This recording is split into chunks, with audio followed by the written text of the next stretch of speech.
so यो ओमोरा E5 Pro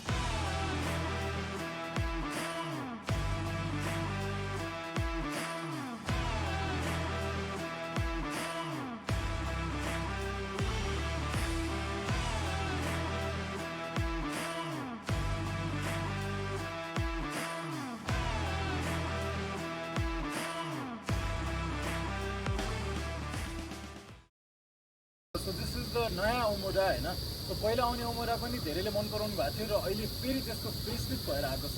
so अहिले तपाईको एज यु क्यान सी चेन्जेसहरु पनि देख्न सक्नुहुन्छ सो एक्सटेरियरमा मात्र नभइकन इन्टेरियरमा पनि स्लाइट चेन्जेस छ ग्राउन्ड क्लियरेन्समा चेन्जेस छ यहाँ भित्र भएको चेन्जेस छ सो त्यो आज सबै हामीले बुझ्नेवाला छौँ अनि अहिले चाहिँ अब let's talk about the exterior है त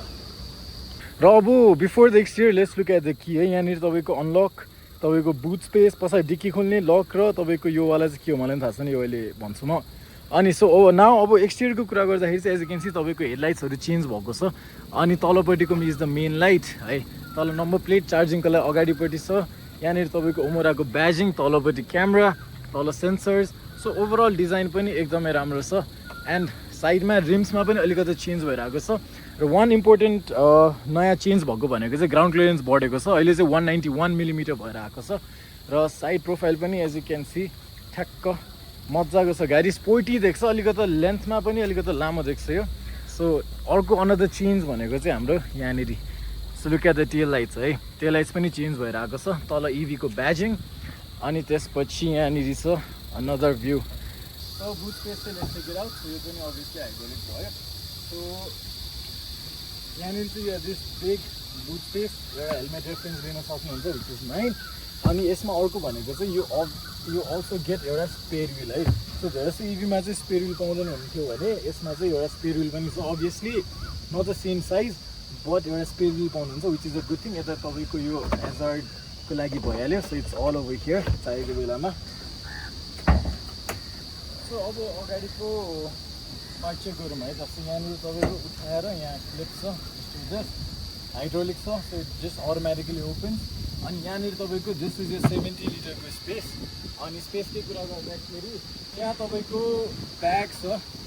है यो कुन ब्रान्डलाई थाहा भएन बट ब्याग छ ल्यापटप पनि छ so you can easily fit it over here so मजाले अट्यो अर्को पनि एउटा यस्तै ब्याग अट्छ मजाले सो रेफरेन्सको लागि you get the point so एक्सटिरियरमा चाहिँ यो चेन्जेसहरू छ माथि सार्क फिन एन्टिना देख्नुभयो र यतातिर पनि तपाईँहरूको look at this camera so 360 not just 360 540 something camera पनि छ so it is more than 360 र एकदमै बवाल देखिरहेको छ गाडी सो अब इन्टिरियर हेरौँ है त सो अब we are going to check out the interior so let's है त के चेन्जेस भएको छ सो यसमा चाहिँ अहिले नयाँ भनेको लम्बार सपोर्ट प्लस मसाज पनि छ सो यहीँबाट थिचेर मसाज गर्न मिल्छ सो यो चाहिँ ड्राइभर सिटको लागि मजाले मसाज गर्न मिल्छ अनि अर्को भनेको स्टेरिङ व्हिलहरू पनि चेन्ज भएको छ and as you can see तपाईँको यो जुन डिस्प्ले छ सो डिस्प्लेहरू पनि चेन्ज भएको छ यो तपाईँको स्पिड देखाउने ड्यासबोर्ड भयो यतापट्टि तपाईँको इन्फरटेनमेन्ट स्क्रिन एकदम मजाको छ अहिलेको so everything is very nice अनि त्यसपछि अरू हेर्दाखेरि चाहिँ तपाईँको यहाँनिर ठ्याक्क टाइप सी चार्जर पाउनुहुन्छ सो यहाँनिर चाहिँ तपाईँको वायरलेस चार्जर पनि पाउनुहुन्छ अनि साइडमा चाहिँ नर्मल फोनहरू अहिले मैले वालेट राखिरहेको छु अनि अर्को राम्रो फिचर भनेको यहाँबाट एसी कन्ट्रोल गर्न मिल्छ हजुरले अनि त्यसपछि यहाँनिर क्यामेराको लागि पनि there is a button so त्यो हुनासाथ यता क्यामेरा पनि भयो अनि यहाँनिर चाहिँ होल स्क्रिनलाई अन अफ गर्नको लागि पनि अप्सन छ है अनि अर्को हजार्ड लाइट त तपाईँको नर्मली भयो यहाँनिर सो अनि अर्को भनेको यु हेभ दिस स्पेस यहाँनिर सो अहिले चाहिँ हामीले त्यहाँ रिमोट र ब्याट्री राखेका छौँ अनि अर्को भनेको so this is another part so यो थिच्नासाथ यु हेभ दिस स्पेस अनि this is cooled as well so अहिले चाहिँ हामीले एज यु क्यान सी अहिले हामी बिहान गाडी ल्याएको अझैसम्म स्टिल चिल्ड के सो इट्स तपाईँको चिल्ड कुल बक्स भयो सो अगाडिपट्टि यो कप होल्डर्सको लागि जस्ट दिस सो जस्ट पुरेर भयो अनि हलिँदैन त्यस्तो अनि अर्को एउटा भनेको so if you can see र अर्को यहाँनिर तपाईँको I just take out this है सो यत्रोवाला ब्याट्रीको वाला चाहिँ मैले यता राखिरहेको थिएँ अर्को भनेको दिस इज चेन्ज के सो तपाईँहरूले यतातिर हेर्नुभयो भने यो यसो गरेपछि चाहिँ अनि यो ओपन इट अप है अनि तपाईँको all of these are one touch so अगाडि पछाडि सबैतिर इट्स वान टच मजाले खुल्यो है यतापट्टि पनि it's all one touch so त्यस्तो प्रब्लम भएन तपाईँको लकको लागि यहाँनिर छ अनि त्यसपछि विन्डोजको लागि यहाँ भयो लाइट पनि बल्छ which is a good thing अनि त्यसपछि सो यहाँनिर चाहिँ तपाईँको बुथको लागि अनि त्यसपछि लाइटहरू हेडलाइट्सहरू सबैको फिचर त्यहाँ पाउनुहुन्छ यतापट्टि तपाईँको नर्मल ड्राइभ रिभर्स र पार्क अनि न्युट्रल भनेर पनि छ र यतापट्टि तपाईँको वाइपर्सहरूदेखि लिएर ब्लिङ्कर्स हाई बिम लो बिम सबै थोक यतापट्टि पाउन सक्नुहुन्छ है तपाईँहरूले अनि यो चाहिँ मिरर भइ नै हाल्यो as you can see that's me right here मलाई एउटा फिचर चाहिँ यहाँ जुन देखिन्छ नि यो चाहिँ त्यस्तो धेरै देख्दैन रहेछ मेबी त्यो बिचको सिट माथि भएर पनि होला सो त्यो एउटा चाहिँ अलिकति कस्तो कस्तो लाग्यो धेरै नदेखिने बट अरूभन्दा नि इट्स अल गुड यहाँनिर तपाईँको this so there is me um right that अनि इट्स द सेम थिङ यतापट्टि पनि so you have this do this and magnetic भयो so that's over here this is all nice र यहाँनिर तपाईँको one टचमा माथि जान्छ त्यो अनि अर्को टचमा you have this sunroof as well so sunroof पनि तपाईँहरूले पाउनुहुन्छ है अगेन जस्ट क्लोज दिस अनि त्यसपछि या अटोमेटिकली भयो यहाँनिर तपाईँको भोइस असिस्टेन्ट पनि छ whatever I say she is going to follow me stop I don't know how to stop okay अनि भनेको अरू दिज आर फर तपाईँको नेक्स्ट यताउता है ऐनाहरू पनि यताबाट चेन्ज गर्नु मिल्छ तपाईँको यो जुन साइड मिरर्स छ so you can just change it from your भोल्युमदेखि लिएर एभ्रिथिङ एफएम या सो अर्को भनेको 8वटा स्पिकर छ यहाँनिर तपाईँको एयर प्युरिफायर पनि छ 8वटा स्पिकर्स अल अराउन्ड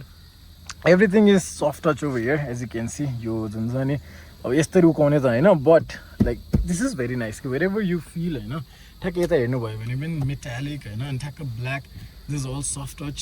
राम्रो मटेरियलको छ एभ्रिथिङ सोनीको स्पिकर्स छ 8वटा अल ओभर द प्लेस सोनीको स्पिकर्सहरू पनि भयो सनरुफ भयो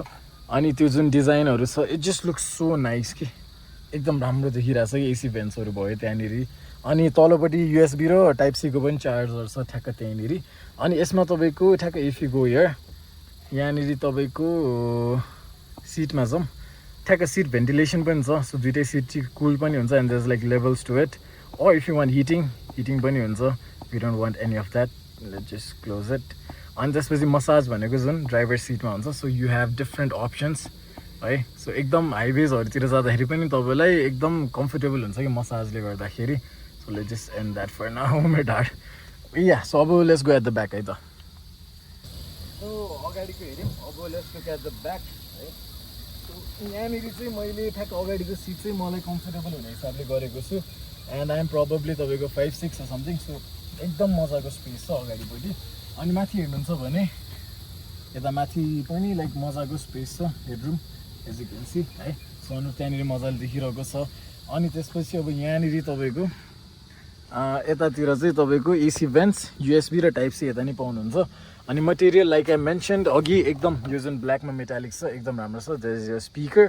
अनि यहाँनिर तपाईँको लाइट अनि त्यसपछि ह्यान्ड रेस्ट सो ओभरअल एकदम राम्रो छ लुक एट दिस सिटको डिजाइन है तपाईँको looks like a racing seat हल्का बट देन इट इज कम्फर्टवाला कि कम्फर्टेबल छ अनि यतापट्टि चाहिँ तपाईँको ठ्याक्क जुन सिट्सहरू छ आर्मरेस्ट भइ नै हाल्यो बट उनीहरूको लागि पनि बिचको लागि पनि यहाँनिर अप्सन छ सो यसलाई तल गऱ्यो भने चाहिँ मैले भने जस्तो पछाडि अझै मजाले देख्छ होला सो दिस वाज ओमोरा तपाईँको E5 प्रो अनि मैले एक्सटिरियर इन्टिरियर देखाइ नै हालेँ हजुरलाई सो अब चाहिँ we're going on a drive अनि हाइवे सिटी अफ रोड सबै गर्छौँ and at the end so is this worth your money is this worth your time त्यो एउटा फाइन्ड आउट गर्छौँ रेन्जदेखि लिएर एभ्रिथिङ ग्राउन्ड क्लियरेन्स एभ्रिथिङ